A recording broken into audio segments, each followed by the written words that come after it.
கிறிஸ்துவுக்குள் அன்பானவர்களே, உங்கள் அனைவரையும் ஆண்டவராகிய இயேசு கிறிஸ்துவின் திருப்பெயராலே நான் வாழ்த்தி வரவேற்கின்றேன்.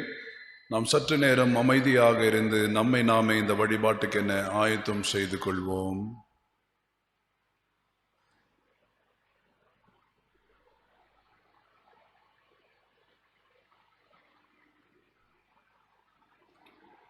கடவுள் மைந்தர் தூய ஆவியாரின் திருப்பெயராலே ஆமேன். ஜெபம் செய்வோம். அன்பு நிறைந்த எங்கள் நல்ல ஆண்டவரே, எல்லா வாழ்விற்கும் காரணரே, வாழ்வின் ஈவுகளை பெற்றவர்களாகவும் உம்முடைய வாழ்வின் மீது நம்பிக்கை கொண்டவர்களாக இந்த வாழ்வு நிறைந்த வழிபாட்டிலே நாங்கள் அனைவரும் எங்களுடைய இல்லங்களிலிருந்து இணைந்து உம்மை வழிபடக்கூடிய ஒரு ஆசீர்வாதத்தை நிறைந்திருப்பதற்காக நன்றி செலுத்துகின்றோம். இதில் பங்கு பெற்று கொண்டிருக்கக்கூடிய ஒவ்வொருவரையும் ஆண்டவர் ஆசீர்வதித்தருள வேண்டுமாறு வேண்டுகின்றோம். ஆண்டவரே, நாங்கள் பாடக்கூடிய பாடல்களும் கேட்கக்கூடிய உம்முடைய திருமொழிகளும் எங்களுக்கும் எங்கள் நிமித்தம் நாங்கள் வாழும் சமூகத்திற்கும் பொருளுள்ள ஒன்றாக இருக்க நீர் எங்களை வழிநடத்திட வேண்டுமாறு வேண்டுகின்றோம். இந்த வழிபாட்டின் துவக்கம் முதல் முடிவு வரைக்கும் தூய ஆவியானவரை கொண்டு நீர் எங்களை வழிநடத்திட வேண்டுமாறு ஆண்டவர் இயேசுவின் வழியே வேண்டுகின்றோம். அன்பின் நல்ல கடவுளே, ஆமேன். இவ்வழிபாட்டுக்கு ஆரம்பமாகவும் ஒவ்வொரு கடவுளை போற்றும் வண்ணமாக நாம் யாவரும் இணைந்து பாமாலைகளிலே 9வது பாடலை பாடுவோம். பூலோகத்தாரே யாவரும் என்ற பாடல்.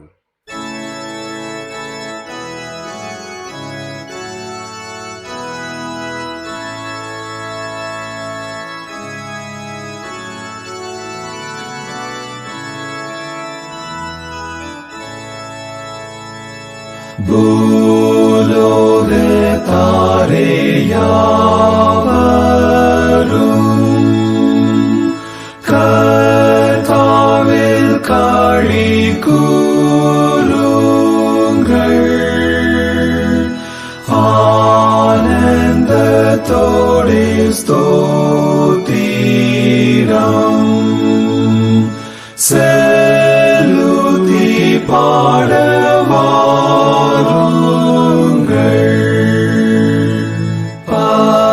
பராபரன் மெய் தெய்வமே,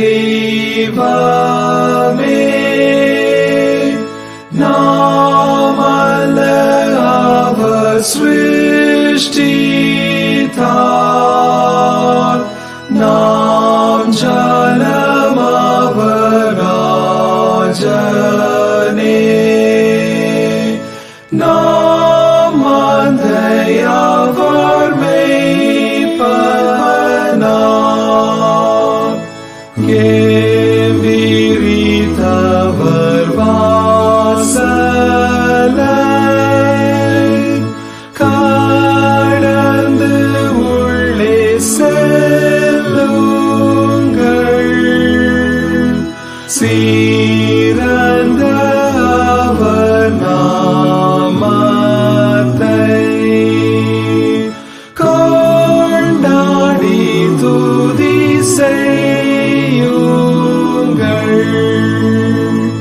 கர்த்தர் தயாளர் இரக்கம், அவர்க்கு என்றும் உள்ளதே,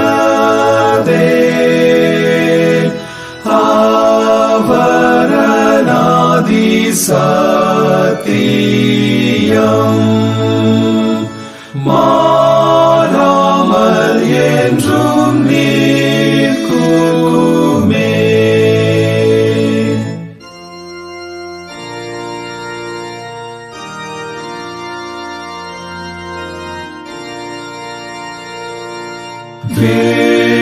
வேண்மண்ணில் ஆட்சி செய்கிறார்,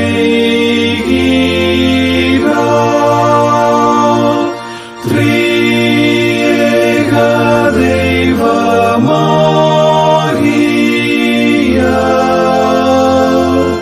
பிதா குமாரன் ஆவிக்கும் சதா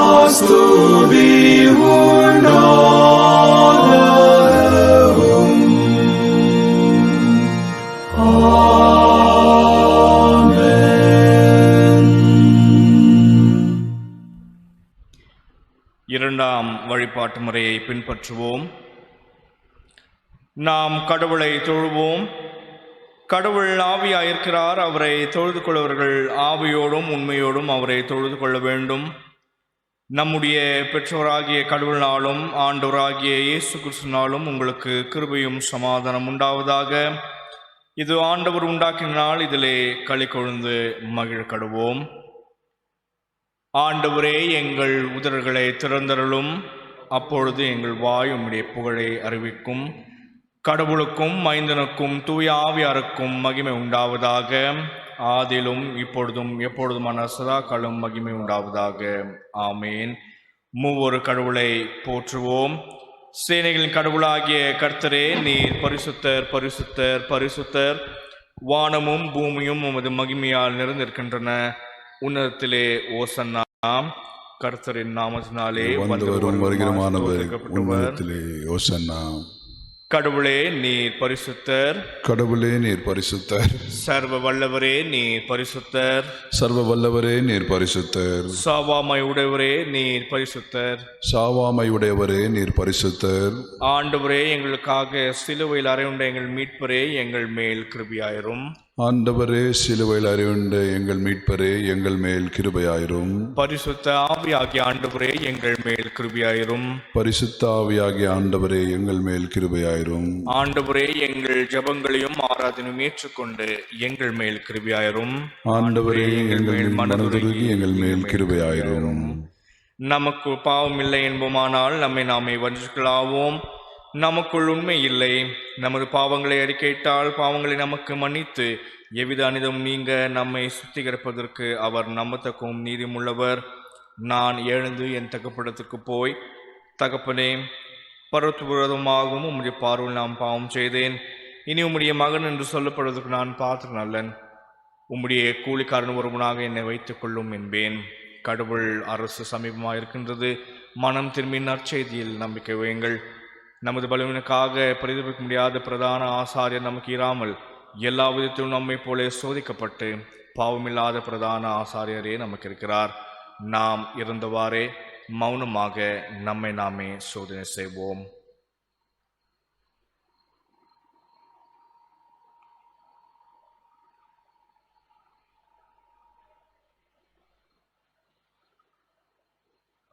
அனைத்து ஆற்றலும் பொருந்தின கடவுளத்தில் நாம் நம்முடைய பாவங்களை முதலாம் பாவரிக்கை ஜெபத்தின் வழியாக சேர்ந்து சொல்வோம். சர்வ வல்லமையும் மிகுந்த இரக்கமுள்ள பிதாவே, தப்பிப்போனா ஆடுகளைப் போல நாங்கள் உம்முடைய வழிகளை விட்டு வழுவி அழிந்து போனோம். எங்கள் இருதயத்தின் யோசனைகளுக்கும் விருப்பங்களுக்கும் மிகவும் இணங்கி நடந்தோம். உம்முடைய பரிசுத்த கற்பனைகளுக்கு விரோதமாய் குற்றம் செய்தோம். செய்யத்தக்கவைகள் செய்யாமல் செய்யத்தகாதவர்களை செய்து வந்தோம். எங்களுக்கு சுகமே இல்லை. ஆனாலும் ஆண்டவரே, தேவரீர் ஆண்டவர் இயேசு கிறிஸ்து வழியாக மூலமாய் மனிதருக்கு அருள் செய்த வாக்குத்தத்தங்கள் படியே நிர்பாக்கியமுள்ள குற்றவாளியாக எங்களுக்கு இறங்கும். தப்பிதங்களை அறிக்கையிடுகின்ற எங்கள் மேல் பொறுமையாயிரும். பாவத்தை நிமித்தம் துக்கப்படுங்களை எங்களை சீர்படுத்தும். மிகவும் இரக்கமுள்ள பிதாவே, உம்முடைய பரிசுத்த நாமத்திற்கு மகிமை உண்டாகும்படி நாங்கள் இனி தேவ பக்தியும் நீதியும் தெளிந்த புத்தி உள்ளவர்களாக நடந்து வர இயேசு கிறிஸ்து நிமித்தம் எங்களுக்கு கிருபை செய்தருளும். ஆமேன்.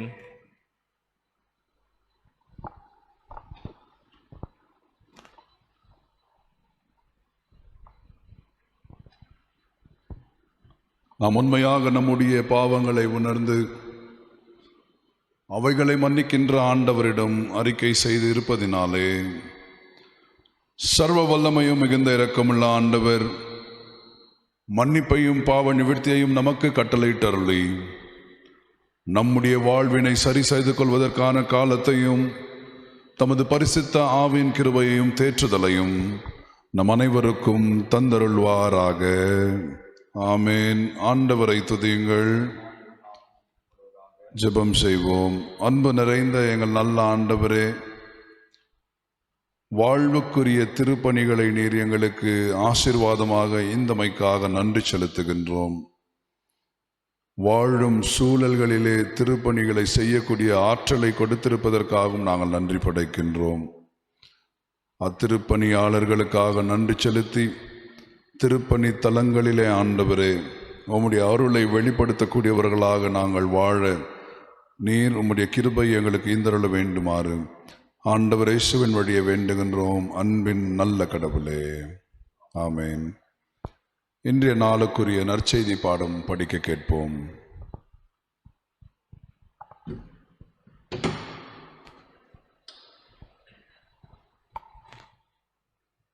யோவான் எழுதின நற்செய்தி நூல் பிரிவு 20 திருமொழிகள் 19 துவங்கி 23 வரை. தி Gospel according to Saint John chapter 20 verses from 19 to 23.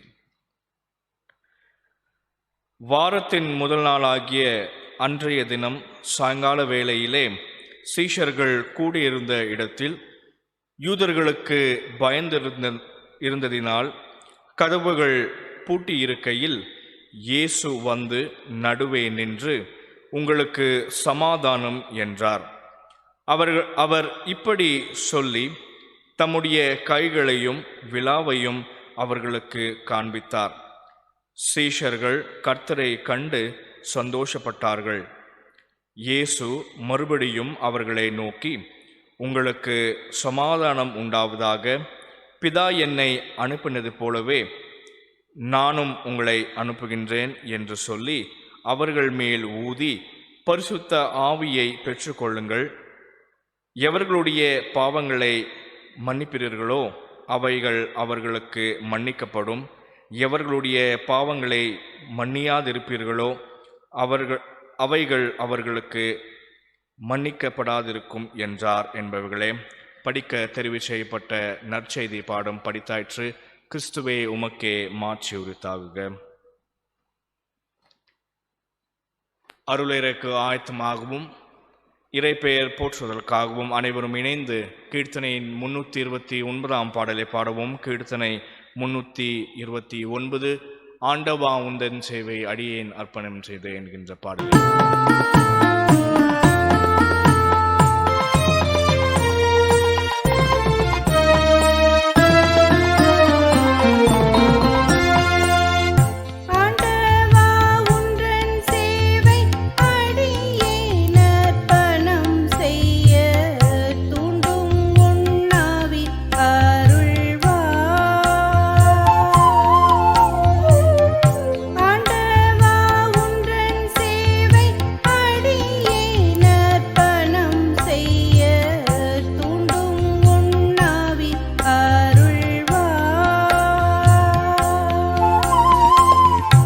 என்னை தியாகிக்க ஏவும் உன்னணல் மூட்டிடுவாய். என்னை தியாகிக்க ஏவும் உன்னணல் மூட்டிடுவாய். இந்நீலம் தன்னில் மாளும் மனு மக்கள் மீட்பிற்காக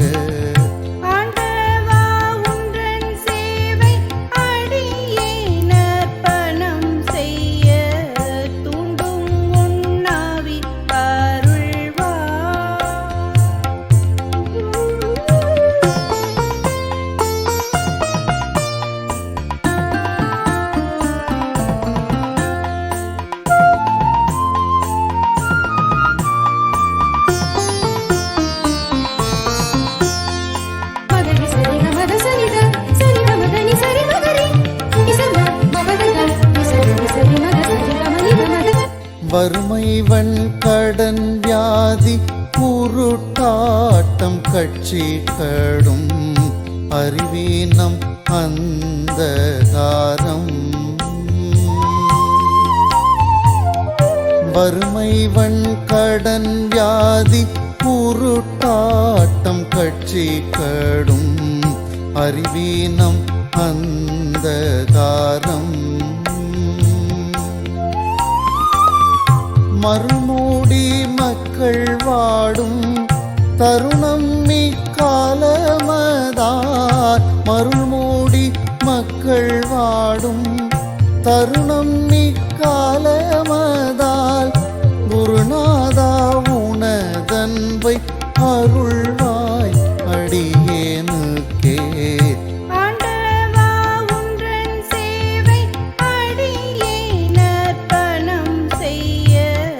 தூண்டும்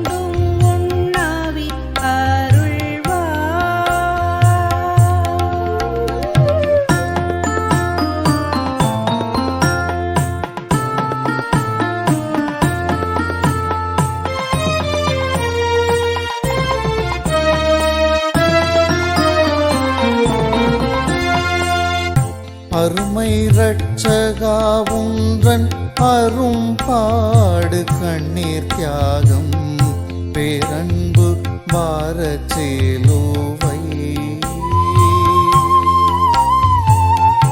அருமை இரட்சகா உன்றன் அரும்பாடு கண்ணீர் தியாகம் பேரன்பு பாரச்சேலுவை சர்வமும் கண்ட என்றன் இருதயம் நைந்துருகி சர்வமும் கண்ட என்றன் இருதயம் நைந்துருகி வெறும் பேச்சாய் நின்றிடாமல் தருணம் எனையே தந்தே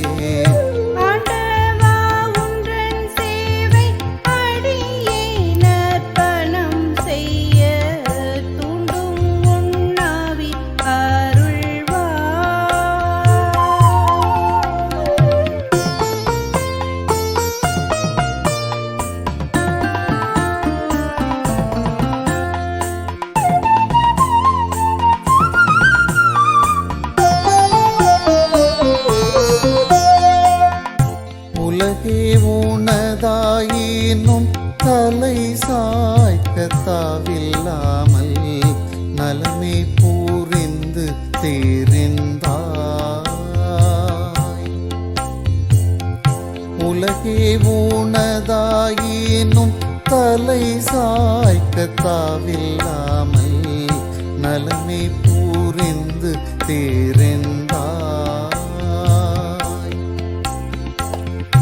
எல்லாம் தூரந்து யான் முன் நல்லாவி கொண்டுழைக்க எல்லாம் தூரந்து யான் முன் நல்லாவி கொண்டுழைக்க வல்லாவூனின் சிலுவை அல்லால் வழி வேறுண்டா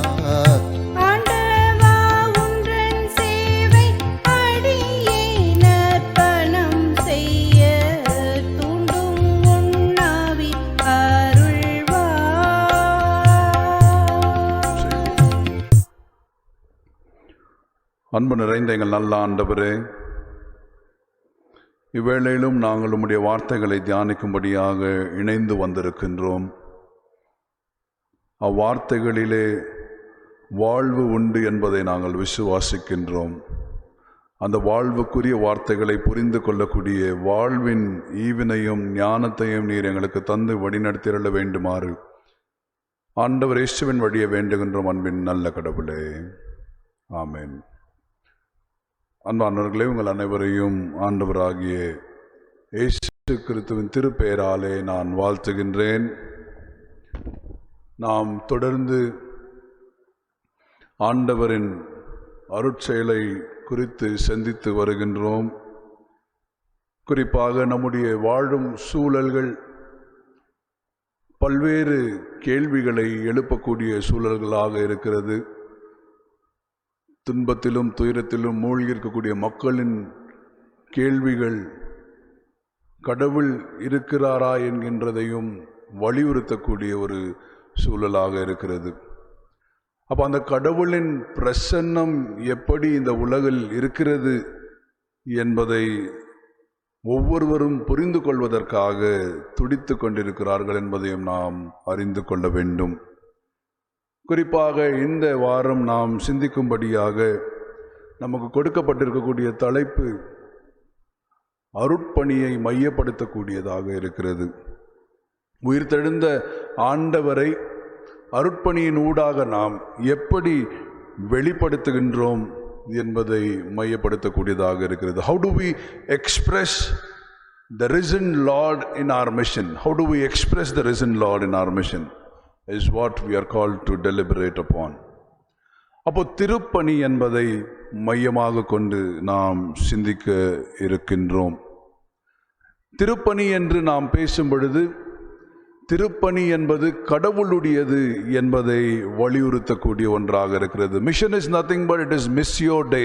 it is the mission of God. அப்ப கடவுளின் திருப்பணி என்று நாம் சொல்லும் பொழுது அது கடவுள் மாத்திரம் செய்யக்கூடிய திருப்பணியா என்ற கேள்வியை நாம் எழுப்புவோம் என்றால் அல்ல. கடவுள் மக்களின் ஊடாக மக்களுக்காக செய்யக்கூடிய திருப்பணி என்பதை நாம் புரிந்து கொள்ள வேண்டும். The mission of God is not the mission of God alone, but it is the mission of God through the people. That is what we understand.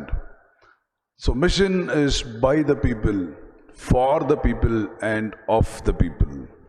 திருப்பணி என்பது மனிதர்களிடமிருந்து மனிதர்களுக்காக மனிதர்களுடையது, ஆனால் கடவுளின் அருளை பெற்றதின் விளைவு என்பதை நாம் புரிந்து கொள்ள வேண்டும்.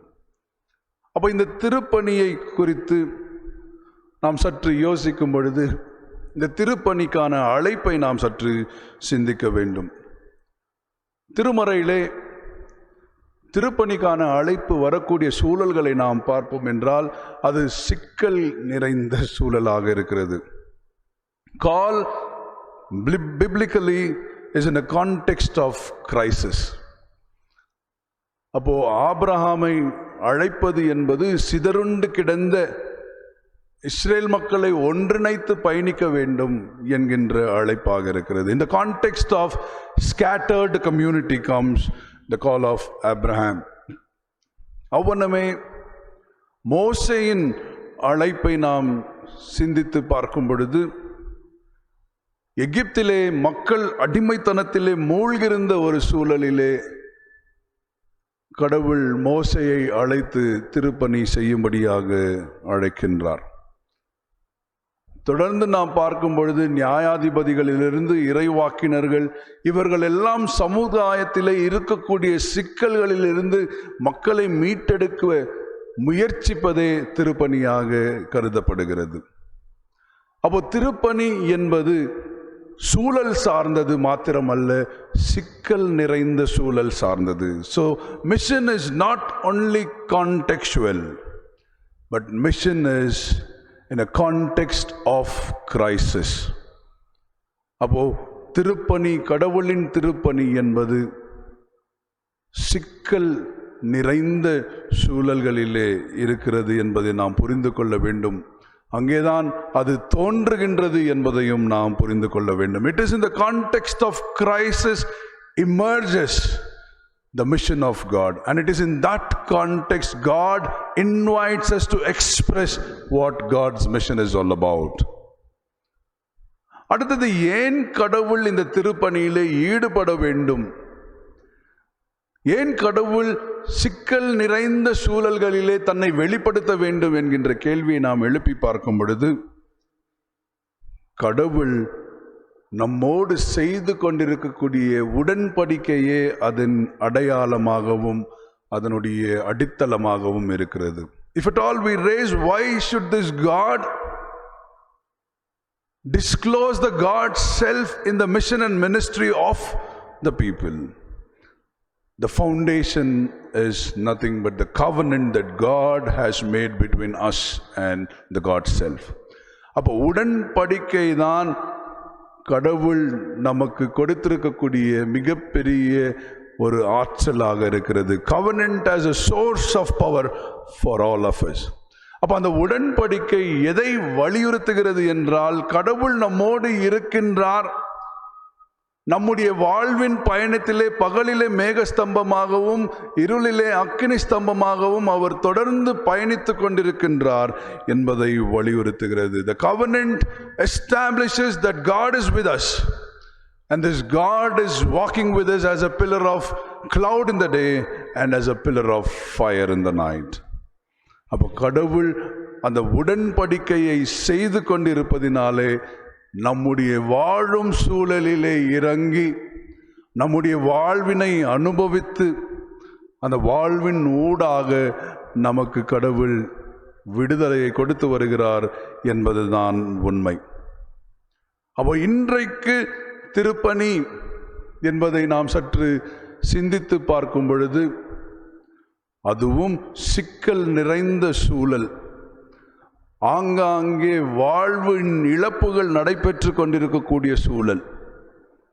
அப்ப இந்த வாழ்வின் இழப்புகள் நடைபெற்று கொண்டிருக்கக்கூடிய சூழல் ஒரு புறத்திலே, வாழ்வுக்காக பயந்து நிற்கக்கூடிய சூழல் இன்னொரு புறத்திலே, உறவோடு இணைந்து வாழ முடியாத சூழல் இன்னொரு புறத்திலே. அப்போ இப்படிப்பட்ட சூழல், சிக்கல் நிறைந்த சூழல்களிலே நம்முடைய திருப்பணி என்னவாக இருக்கிறது என்பதை நாம் சற்று சிந்தித்து பார்க்க இருக்கின்றோம்.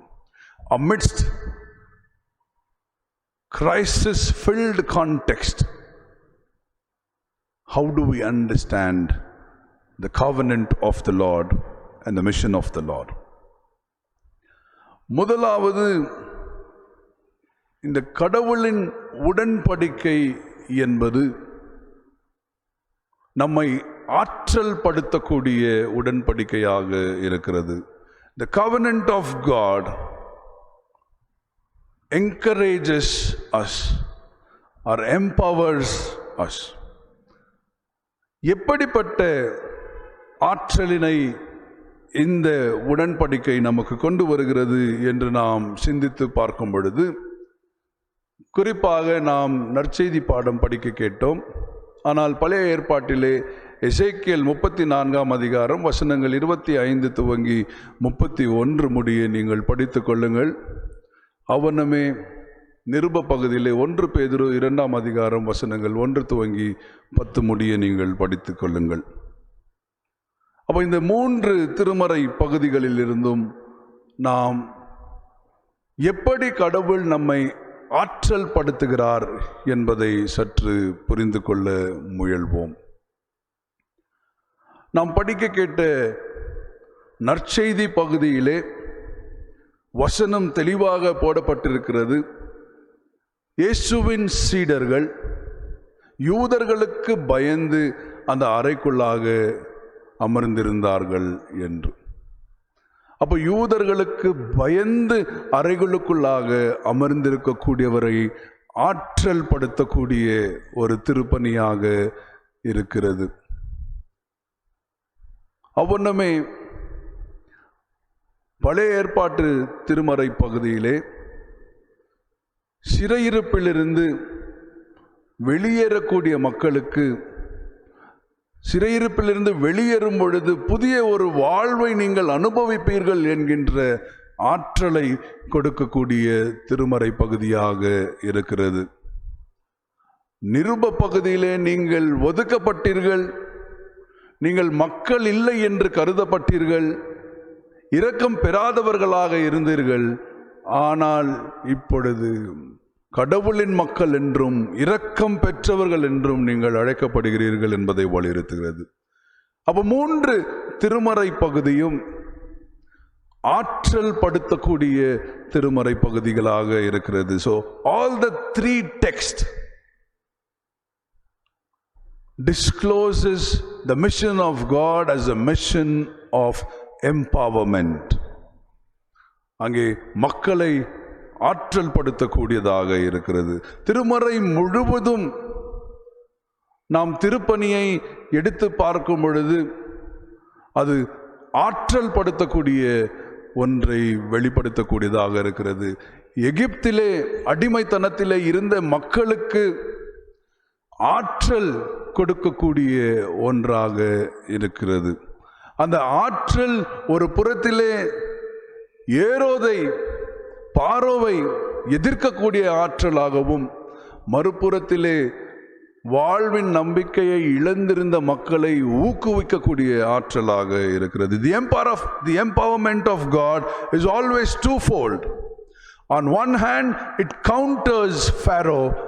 On the other hand, it empowers Israelites in Egypt. அப்போ ஆற்றல் படுத்தக்கூடிய திருப்பணியாக இருக்க வேண்டும். அவ்வண்ணமே படிக்க கேட்ட நற்செய்தி பகுதியிலே யூதர்களுக்கு பயந்து இருந்த மக்களை ஆற்றல் படுத்தக்கூடிய ஒன்றாகவும், ஆற்றலை பெற்று அவர்கள் வெளியேறி பயந்த அதே யூத சமய தலைவர்களை எதிர்கொள்ளக்கூடிய ஆற்றலை பெற்றவர்களாகவும் அவர்கள் வெளியேறுகிறார்கள். So the empowerment that the disciples receive from Jesus is to stand and to counter the leaders of Jewish community. அவனுமே நிருப பகுதியிலே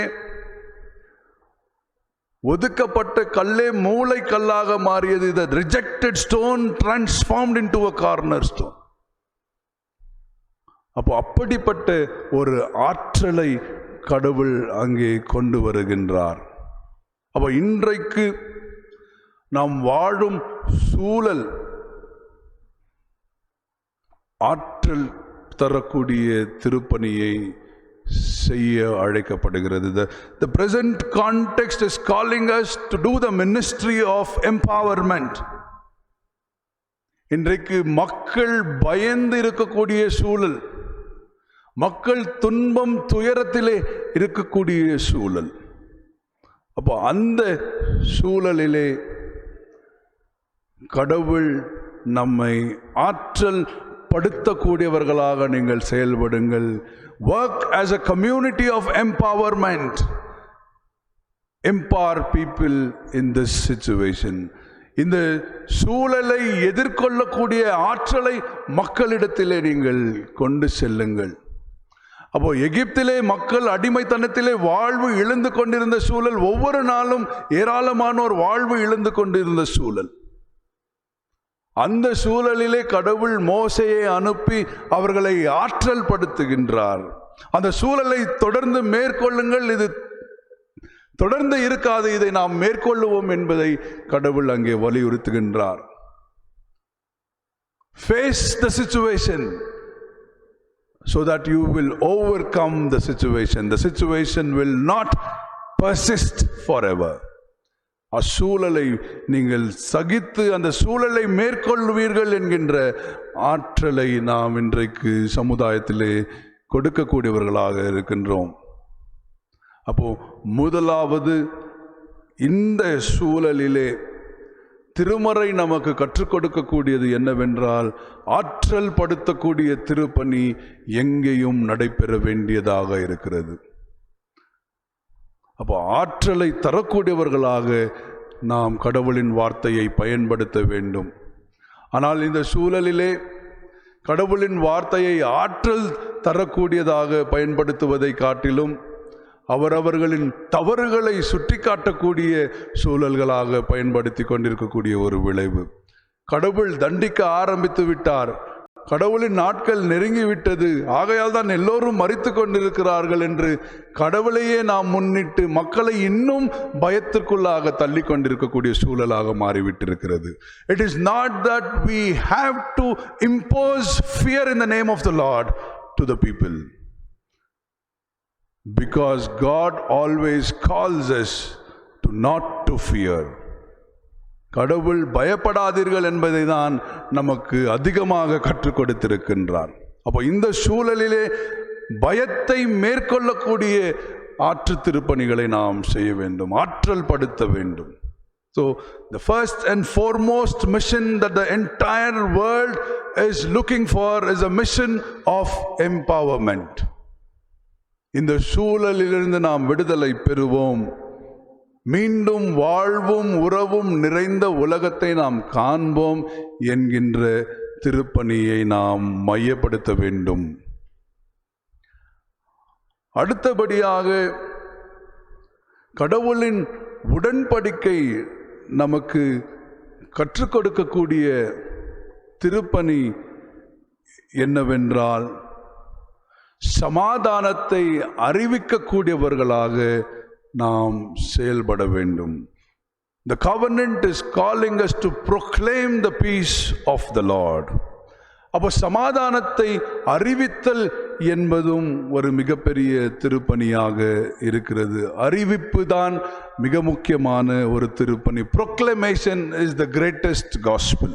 What do we proclaim is the question that we raise. The covenant is calling us to proclaim the relationship that we enjoy and celebrate with the Lord. உடன்படிக்கை கடவுளோடு நாம் பெற்றுக்கொண்டிருக்கக்கூடிய உறவின் ஆசீர்வாதத்தை அறிவிக்கபடியாக அழைக்கக்கூடியதாக இருக்கிறது. So the mission is to proclaim the covenant of peace. ஆகையால் தான் நாம் படிக்க கேட்ட எசேக்கியேல் 34 அதிகாரத்திலே அந்த வசனம் எப்படி துவங்குகிறது என்றால், I will make with them a covenant of peace. நான் அவர்களோடு சமாதானத்தின் உடன்படிக்கையை செய்வேன் என்பதை வலியுறுத்துகின்றார். அப்போ உடன்படிக்கை என்பது சமாதானத்தை வலியுறுத்தக்கூடிய ஒன்றாக இருக்கிறது. அப்போ எப்படிப்பட்ட சமாதானம் என்பதை நாம் புரிந்து கொள்ள வேண்டும். சமாதானம் என்பது சிக்கல் நிறைந்த சூழல்களிலே சிக்கல்களை அனுபவித்தவர்கள் சரியில்லை சொல்லக்கூடியதுதான் சமாதானம். Peace is nothing but this peace emerges in the context of crisis, and it is emerging from the people who experience crisis in the context. யாரெல்லாம் சிக்கல்களை தங்களுடைய வாழ்விலே அனுபவித்தவர்களோ அவர்களே சமாதானம் அறிவிக்கக்கூடியவர்களாக இருக்கிறார்கள். அப்ப நாம் இந்த 3 திருமறை பகுதிகளை நாம் எடுத்து பார்ப்போம் என்றால், அந்த நிருப பகுதியிலே ஒதுக்கப்பட்ட ஒரு அனுபவத்தை அனுபவித்தவர்கள், they experienced rejection, they experienced slavery, and they experienced the mercilessness. யாரெல்லாம் துன்பத்திலே துயரத்திலே இருக்கிறார்களோ அவர்கள் எல்லாம் தங்களுக்குள்ளாகவே யோசித்துக் கொள்வது, கடவுள் எங்களை ஒதுக்கிவிட்டார் என்றும், கடவுளுக்கு நாங்கள் மனிதர்களாக தெரியவில்லை என்றும், கடவுள் எங்கள் மேல் இரக்கம் கொள்ளவில்லை என்பதுதான் புரிந்து கொள்ளக்கூடியவர்களாக இருக்கிறார்கள். So they presume themselves that they have been rejected by God. ஆனால் அப்படிப்பட்டவர்களை கொண்டுதான் கடவுள் சமாதானத்தின் திருப்பணியை செய்யக்கூடியவர்களாக இருக்கிறார்கள். அப்போ இஸ்ரேல் மக்களின் வாழ்வின் வரலாற்றின் அனுபவத்திலே they were rejected, they were enslaved, and they thought that they do not have the mercy of God. அங்கிருந்தான் கடவுள் திருப்பணியாளர்களை தெரிந்தெடுக்கிறார். அவனுமே இயேசு கிறிஸ்துவின் வாழ்விலே நாம் இயேசுவை சற்று சிந்தித்து பார்க்கும் பொழுது, மத்தேயு நற்செய்தியாளர் சொல்வது, அவர் தனக்குரியவரிடம் வந்தார், ஆனால் அவர்களை ஏற்றுக்கொள்ளவில்லை. He came to the own, but the own rejected him. அந்த ஏற்றுக்கொள்ளப்படாத அனுபவத்தை இயேசுவும் அனுபவிக்கிறார். ஒதுக்கி வைக்கப்பட்ட அனுபவத்தை இயேசு அனுபவிக்கின்றார். இயேசுவும் மனிதர்கள் இல்லை என்பதை கருதப்பட்ட சூழலையும் அனுபவிக்கின்றார்.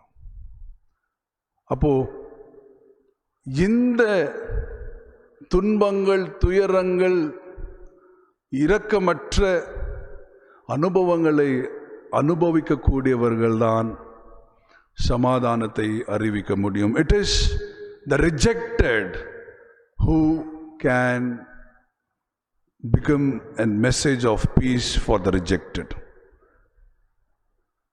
அப்போ இங்கே சமாதானம் அறிவித்தல் என்பது எந்த ஒரு சிக்கலையும் அனுபவிக்காமல் நாம் சமாதானத்தை அறிவிக்க முடியாது. அது சமாதானமே இல்லை.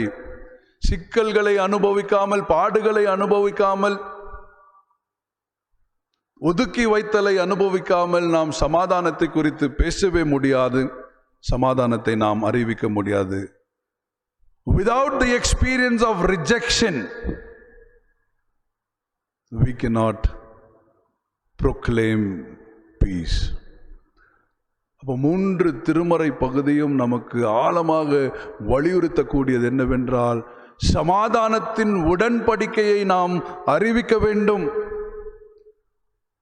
எப்படி நாம் இந்த சமாதானத்தின் உடன்படிக்கையை அறிவிக்கின்றோம் என்றால், இந்த சமுதாயத்திலே இருக்கக்கூடிய அனைத்து சிக்கல்களிலே பாதிக்கப்பட்டவர்களாகவும் அந்த பாதிப்பிலிருந்து மீண்டு வந்தவர்களாகவும் நாம் சமாதானத்தை அறிவிக்கக்கூடியவர்களாக இருக்கின்றோம்.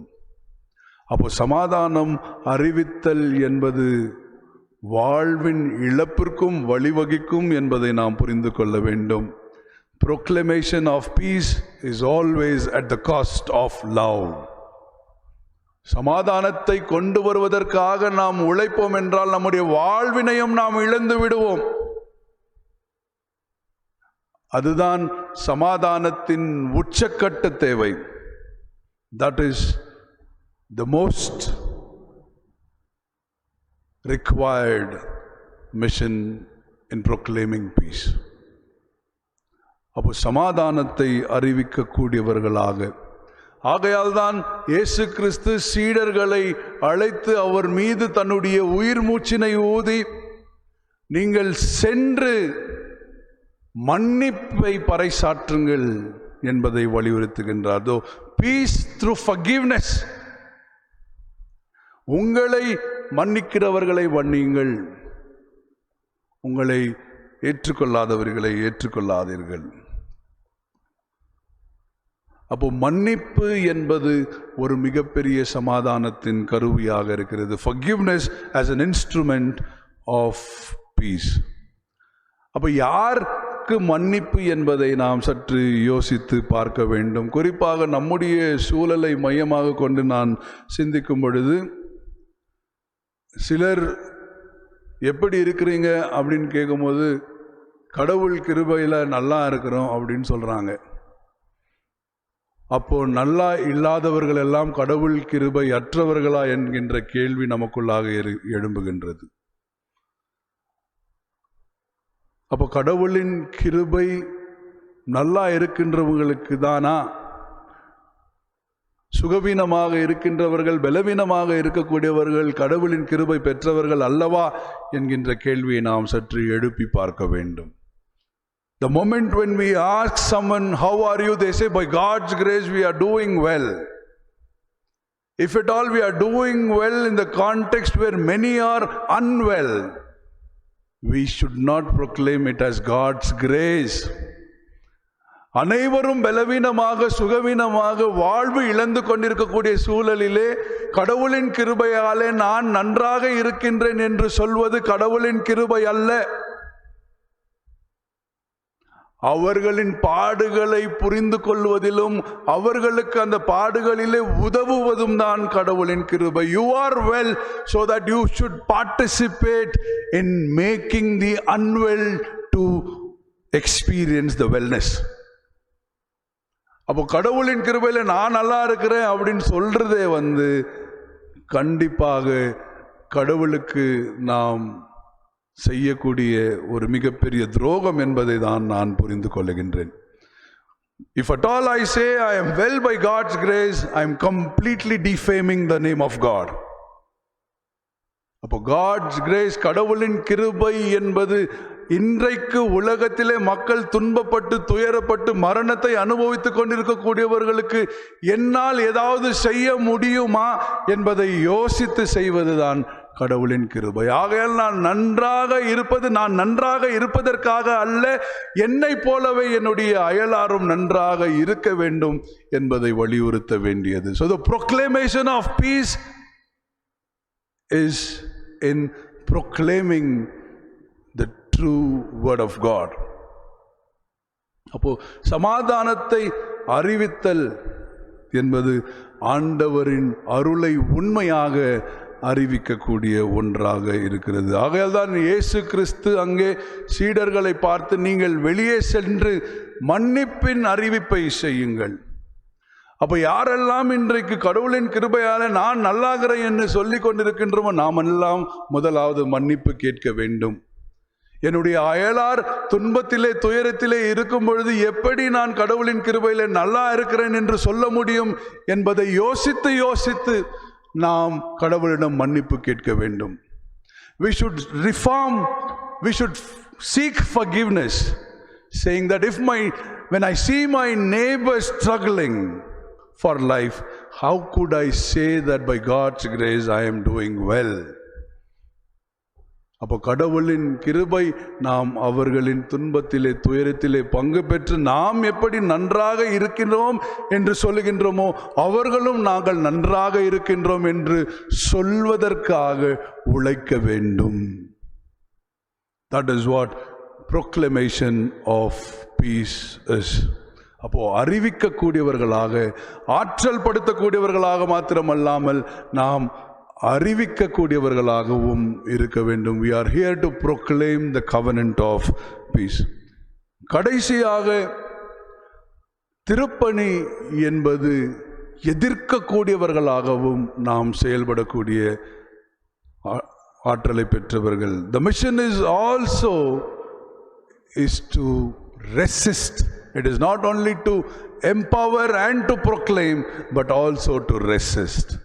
எதை நாம் எதிர்க்க வேண்டும் என்று சற்று யோசிக்கும் பொழுது 3 திருமறை பகுதியிலும் நாம் அந்த கருத்தியலை பார்க்க முடிகிறது. குறிப்பாக எசேக்கியேல் 34ஆம் அதிகாரத்திலே 25ஆம் வசனத்திலே சொல்லப்படுவது, இந்த நிலத்திலிருந்து மிருகங்களை நான் அகற்றி விடுவேன் என்று கூறுகின்றார்.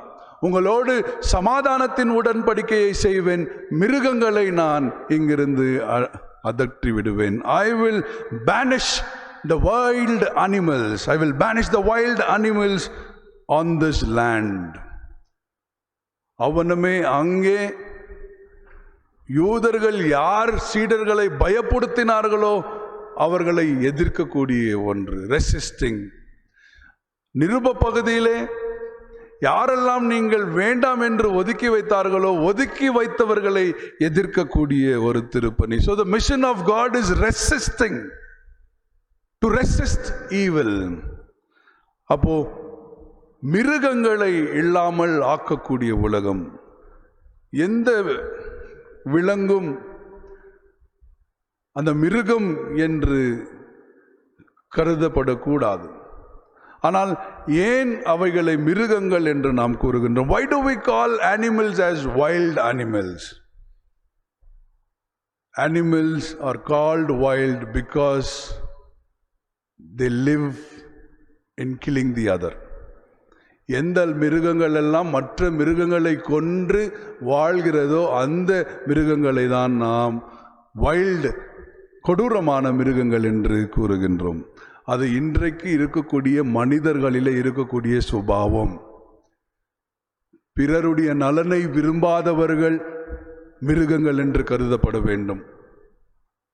பிறருடைய வாழ்விற்கு பாதிப்புகளை ஏற்படுத்தக்கூடியவர்கள் மிருகங்கள் என்று கருதப்பட வேண்டும். பிறருடைய வாழ்விலே இழப்புகளை கொண்டு வரக்கூடியவர்கள் மிருகங்கள் என்று கருதப்பட வேண்டும். ஒருவேளை இந்த நோய் மனிதனால் உருவாக்கப்பட்ட ஒரு நோயாக இருக்குமே என்றால் அந்த மனிதன் கொடூரமான மிருகத்திற்கும் கொடூரமானவர் என்பதை நாம் புரிந்து கொள்ள வேண்டும். அப்படிப்பட்ட கொடூரமான மிருகங்கள் இல்லாத நாடை கடவுள் உருவாக்குவார். ஒரு சாதாரண ஒரு சிறிய தொற்று நோய் இன்றைக்கு வாழ்வை பறிக்கக்கூடிய மிருகமாக மாறி இருக்கிறது. அப்போ அந்த மிருகம் இல்லாத நாடை கடவுள் உருவாக்குவார் என்கின்ற ஆற்றல் நமக்குள்ளாக இருக்க வேண்டும், நம்பிக்கை நமக்குள்ளாக இருக்க வேண்டும். அதை எதிர்த்து போராடக்கூடிய ஆற்றலினையும் கடவுள் நமக்கு கொடுப்பார் என்பதை நாம் புரிந்து கொள்ள வேண்டும். So God is working to banish the wild animal on this land. கடவுள் இந்த கொடூரமான மிருகத்தை முறியடிப்பதற்காக செயல்பட்டு கொண்டிருக்கின்றார். இஸ்ரேல் மக்களின் வாழ்வின் வரலாற்றிலே பாரோ ஒரு மிகப்பெரிய மிருகமாக இருந்தான். நேபுகாத்நேச்சார் ஒரு மிகப்பெரிய மிருகமாக இருந்தான். ஏரோது ஒரு மிகப்பெரிய மிருகமாக இருந்தான். சீசர் ஒரு மிகப்பெரிய மிருகமாக இருந்தான். நீரோ ஒரு மிகப்பெரிய மிருகமாக இருந்தான். அப்போ இஸ்ரேல் மக்கள் தங்களுடைய வாழ்வின் வரலாற்றிலே கடவுள் இந்த மிருகங்களை எல்லாம் வீழ்த்தினதை பார்த்தார்கள், அதற்கு சாட்சிகளாக இருந்தார்கள். ஆகையால் தான் அவர்களின் வாழ்வின் வரலாற்றை நாம் திருமறையாக படித்து கொண்டிருக்கின்றோம். ஆகையால் நம்முடைய வாழ்விலும் இந்த மிருகம் வீழ்த்தப்படுவதை நாம் பார்க்க இருக்கின்றோம். நாமும் வரலாற்றிலே கடவுளின் சாட்சிகளாக நிற்போம். அப்போ இவைகளை எல்லாம் எதிர்க்கக்கூடிய திருப்பணிகளை இன்றைக்கு கடவுள் செய்து கொண்டிருக்கின்றார். So dear friends, the mission of the Lord is the mission that empowers people to face the situation. And the mission of the Lord is also the mission that proclaims life in the context of lifelessness. And the mission of the Lord is the mission that resists evil in order to bring forth life. அப்போ கடவுளின் திருப்பணி மக்களுக்கு ஆற்றலை கொடுக்கக்கூடிய திருப்பணியாகவும், கடவுளின் திருப்பணி வாழ்வின்மையின் சூழலை வாழ்வினை அறிவிக்கக்கூடிய திருப்பணியாகவும், மக்களின் திருப்பணி தீமைகளை எதிர்த்து வாழ்வை பறைசாற்றக்கூடிய திருப்பணியாகவும் இருக்கிறது. அப்படிப்பட்ட திருப்பணிதான் கடவுள் நம்மை செய்வதற்காக அழைத்திருக்கின்றார். அந்த அழைப்பிலே நாம் உண்மையுள்ளவர்களாக இருந்து கடவுளுக்கு நன்றி செலுத்துவோம். ஆண்டவர் தாமே நம்மை ஆசீர்வதித்து வழிநடத்தி காப்பாராக. ஆமென்.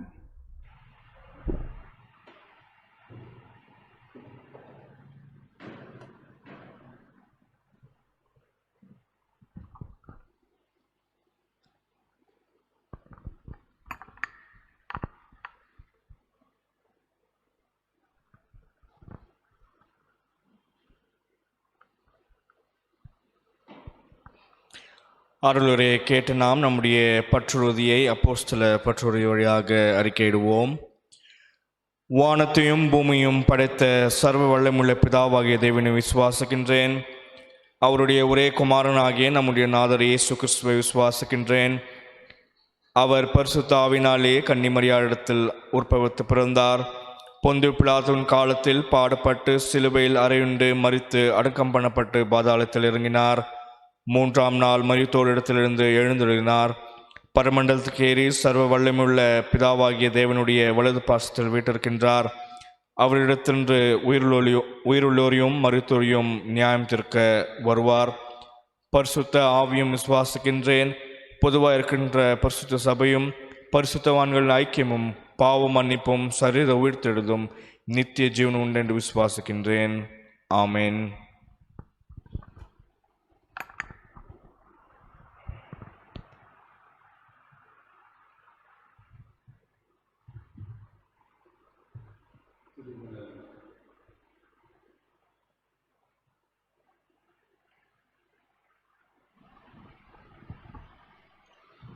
திருமண அறிவிப்பு. நம்முடைய திருச்சபையை சேர்ந்த காலம் சென்ற பிரகாஷ் ஐயா மற்றும் டாரதி பிரகாஷ் அம்மா அவர்களின் மகனாகிய டென்னிசன் பிரின்ஸ் என்பவருக்கும், ஓசானா பெத்தேல் திருச்சபையை சேர்ந்த திரு சைமன் மற்றும் திருமதி சாராள் அம்மா அவர்களின் மகளாகிய சலோமி என்பவர்களுக்கும் பெரியோர்களால் திருமணம் செய்யும்படியான நிச்சயம் செய்யப்பட்டிருக்கிறது. ஆகையால் இந்த இருவரும் இந்த திருமணத்திலே இணையாதபடிக்கு ஏதாவது நியாயமான காரணம் தெரியுமேயானால் அதை சபையின் போதகருக்கு எழுத்தின் வழியாக தெரிவிக்குமாறு கேட்டுக்கொள்கின்றேன். இது இவர்களுக்கு 3வது அறிக்கை. ஜெபம் செய்வோம். அன்பு நிறைந்த நல்ல ஆண்டவரே, மனிதர்கள் உறவு கொண்டு வாழ வேண்டும் என்று சொல்லி ஆணையும் பெண்ணையும் உம்முடைய சாயலில் படைத்து ஒரே உடலாக ஒரே உதிரமாக அவர்களை இணைத்தமைக்காய் நன்றி செலுத்துகின்றோம். அப்படிப்பட்ட மேன்மையான இணைவுக்குள்ளாக இணைய இருக்கின்ற டென்னிசன் பிரின்ஸுக்காகவும் சலோமிக்காகவும் நாங்கள் நன்றி செலுத்துகின்றோம். ஆண்டவரே, பிள்ளைகளுக்கு உம்முடைய ஆலோசனைகளை கொடுத்தருள வேண்டுமாறு வேண்டுகின்றோம். பெற்றோர்கள் எடுக்கக்கூடிய முயற்சிகளிலே உம்முடைய அருள் தங்கியிருக்க வேண்டுமாறு வேண்டுகின்றோம். கால சூழல் நல்ல திருமணங்களை நடத்துவதற்கு தடையாக இருக்கின்றன, கொண்டாட்டங்களுக்கு தடையாக இருக்கின்றன. இருப்பினும் ஆண்டவரே, பிள்ளைகள் இணைவது முக்கியமானவை என்பதை கருத்தில் கொண்டு பிள்ளைகள் அதற்காக தங்களை ஆயத்தம் செய்து கொள்ள உம்முடைய அனைத்து ஞானத்தையும் கிருபையும் நீர் கொடுத்தருள வேண்டுமாறு ஆண்டவர் இயேசுவின் வழியை வேண்டுகின்றோம். அன்பின் நல்ல கடவுளே, ஆமேன். அன்பானவர்களே, தொடர்ந்து கடந்த வாரத்திலும் பல்வேறு திருச்சபைகளிலே பல்வேறு சபையார் தங்களுடைய வாழ்வினை இழந்திருக்கிறார்கள். சபையார்கள் மாத்திரமல்லாமல் பொதுமக்களும் தங்களுடைய வாழ்வினை இழந்திருக்கிறார்கள். ஆகையால் அவர்களின் வாழ்வினை எல்லாம் சற்று மனதிலே கொண்டு நாம் ஒரு நிமிடம் அமைதியாக இருப்போம்.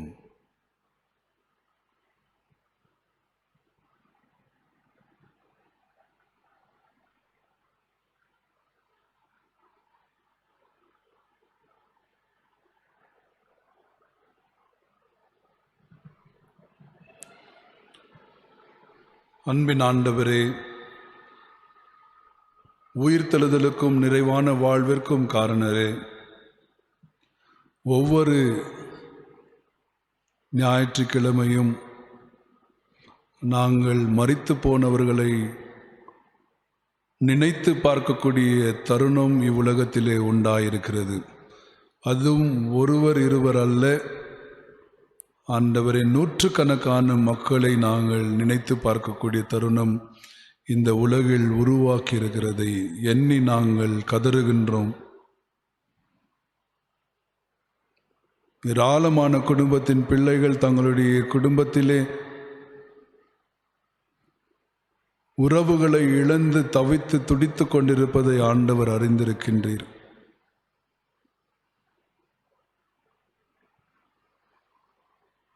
உம்முடைய பிரசன்னம் மாத்திரமே அக்குடும்பத்தாருக்கு ஆறுதலையும் சமாதானத்தையும் கட்டளையிட வேண்டும் என்று நாங்கள் வேண்டி நிற்கின்றோம்.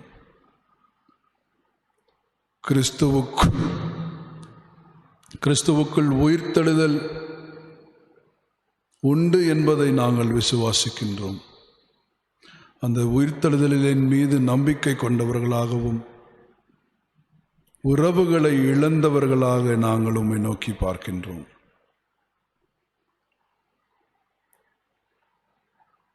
உம்முடைய சமாதானம் அந்த குடும்பத்தின் பிள்ளைகளுக்கு கொடுத்து அவர்களை ஆற்றல் படுத்தி வழிநடத்திட வேண்டுமாறு ஆண்டவர் இயேசுவின் வழியை வேண்டுகின்ற அன்பின் நல்ல கடவுளே.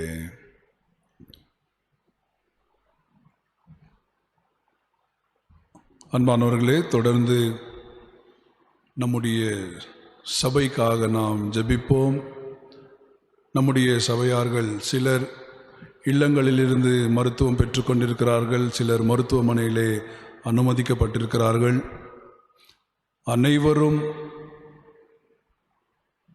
நிறைவான சுகத்தை பலத்தை பெற்று இல்லம் திரும்புவதற்காக சபையார் நீங்களே ஒவ்வொரு நாள் ஒரு அரை மணி நேரம் இந்த சூழலை முன்னிட்டு ஜெபிக்குமாறு கூடி ஜெபிக்க நான் கேட்டுக்கொள்கின்றேன். ஒவ்வொரு நாளும் மரணங்கள் நம்முடைய சூழலிலே அதிகரித்து கொண்டிருக்கிறது. ஆகையால் இந்த மரண சூழல் மாறி மீண்டும் வாழ்வின் சூழலுக்கு நாம் திரும்ப வேண்டும். மருத்துவர்கள் கடினப்பாடு பட்டு கொண்டிருக்கிறார்கள். ஆகையால் மருத்துவர்கள், மருத்துவ குடும்பத்தார்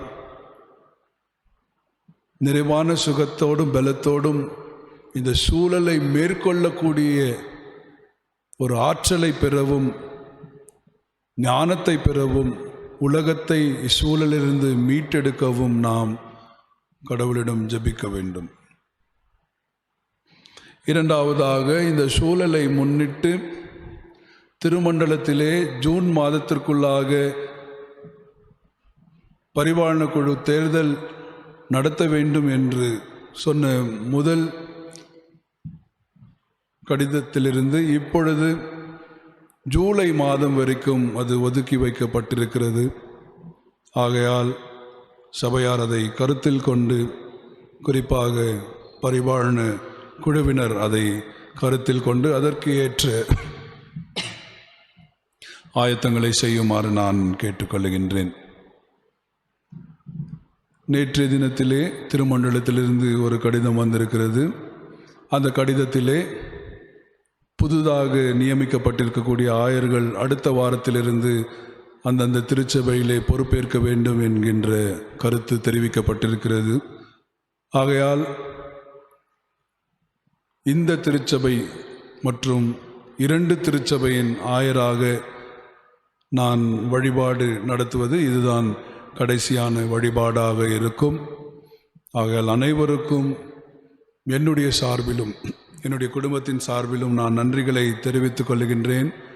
குறிப்பாக இரு திருச்சபையின் பரிபாலன குழுவினருக்கு நான் என்னுடைய நன்றிகளை தெரிவித்துக் கொள்கின்றேன்.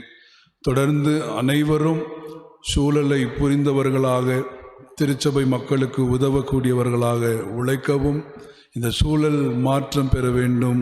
மறுபடியும் நாம் அனைவரும் சந்தித்து கடவுள் கொடுத்த நல்ல உறவுகளை கொண்டாடுவோம் என்ற உறுதியோடு உங்கள் அனைவருக்கும் என்னுடைய நன்றிகளை நான் தெரிவித்துக் கொள்கின்றேன். தொடர்ந்து தொலைபேசியிலே நாம் நம்முடைய உறவுகளை தொடர்ந்து வைத்து கொள்ளலாம். ஆகையால் சபையார் அனைவரும் இந்த சூழல் மாற வேண்டும் என்று ஜெபித்து கொள்ளுங்கள். தொடர்ந்து ஒருவரை ஒருவர் உங்களுடைய ஜெபங்களிலே தாங்குங்கள். திருச்சபையின் சமாதானம் ஒன்றே கடவுள் விரும்புகின்றார். திருச்சபையிலே சமாதானமும் சமத்துவம் இது இரண்டு மாத்திரம்தான் கடவுளின் விருப்பம். ஆகையால் இரண்டு திருச்சபைகளும் அதை மிக முக்கியமாக கருதி சமத்துவமும் சமாதானமும் திருச்சபையிலே எப்பொழுதும் கடவுளின் ஆசீர்வாதமாக தங்கியிருக்க வேண்டும் என்று எண்ணி அதற்காக உழைக்குமாறு நான் கேட்டுக்கொள்கின்றேன். ஜெபம் செய்வோம்.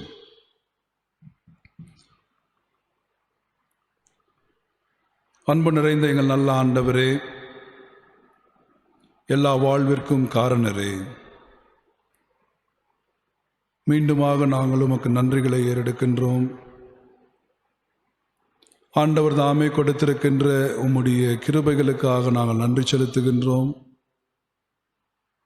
உலகம் மரண சூழல்களை அனுபவித்துக் கொண்டிருக்கக்கூடிய தருணம் இருந்தாலும் அந்த மரண சூழலை போராடக்கூடிய அனைத்து ஆற்றலினை அனைவருக்கும் குறிப்பாக மருத்துவ குடும்பத்திற்கும் நீர் கொடுத்திருப்பதற்காக நாங்கள் நன்றி செலுத்துகின்றோம்.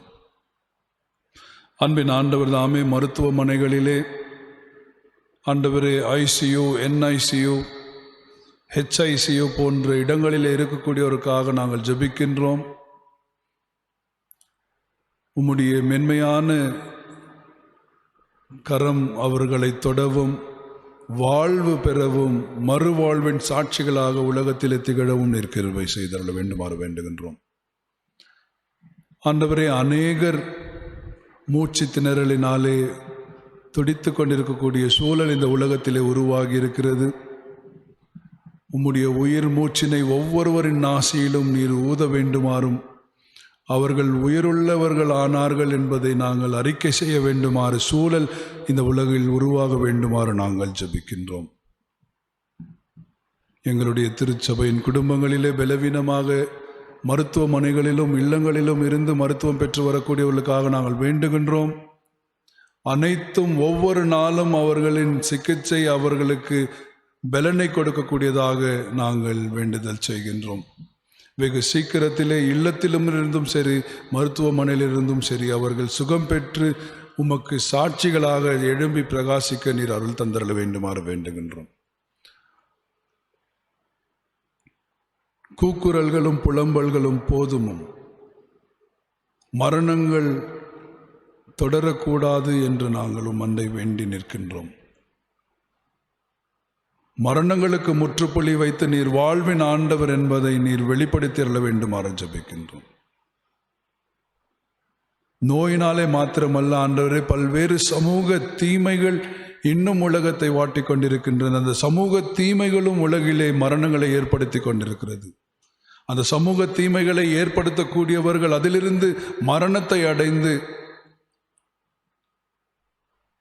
சமமான சமூகத்திற்கு உயிர்த்தெழு நீர் அவர்களை ஆசீர்வதிக்க வேண்டுமாறு வேண்டுகின்றோம்.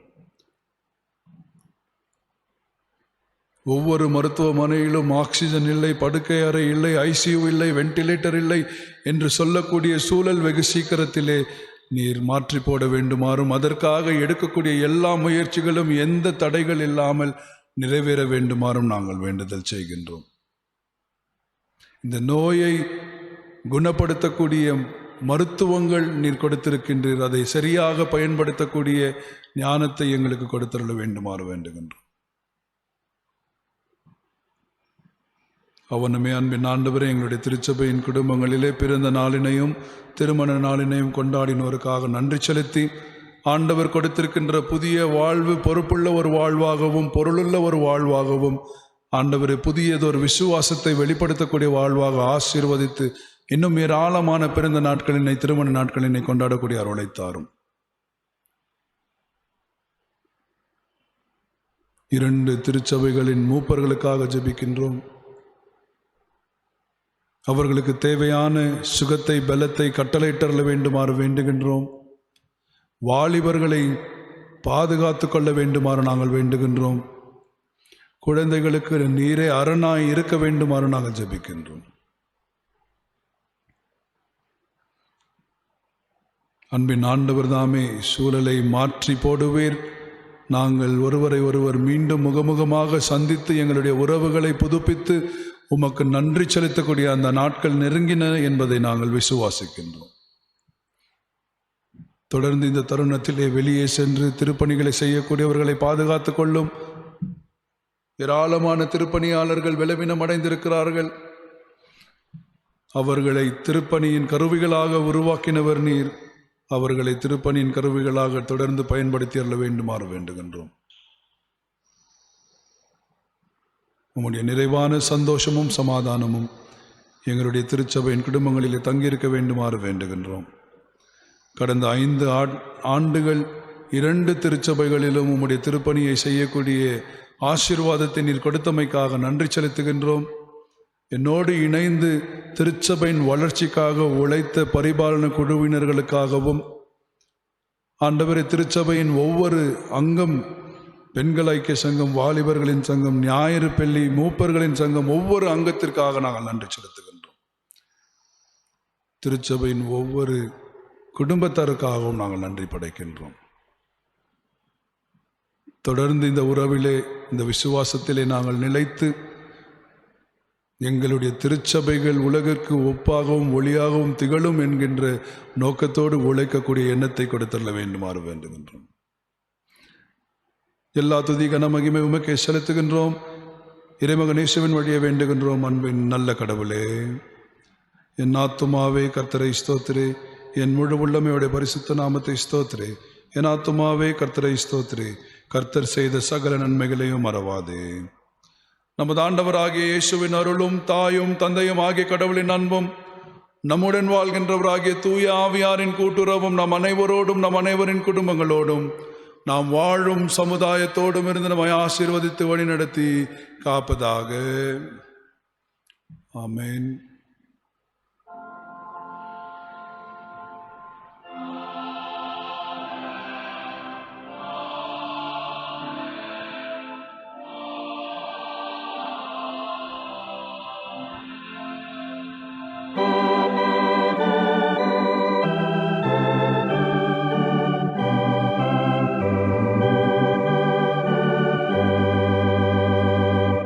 தெய்வ ஆசீர்வாதத்தோடே அடியாரை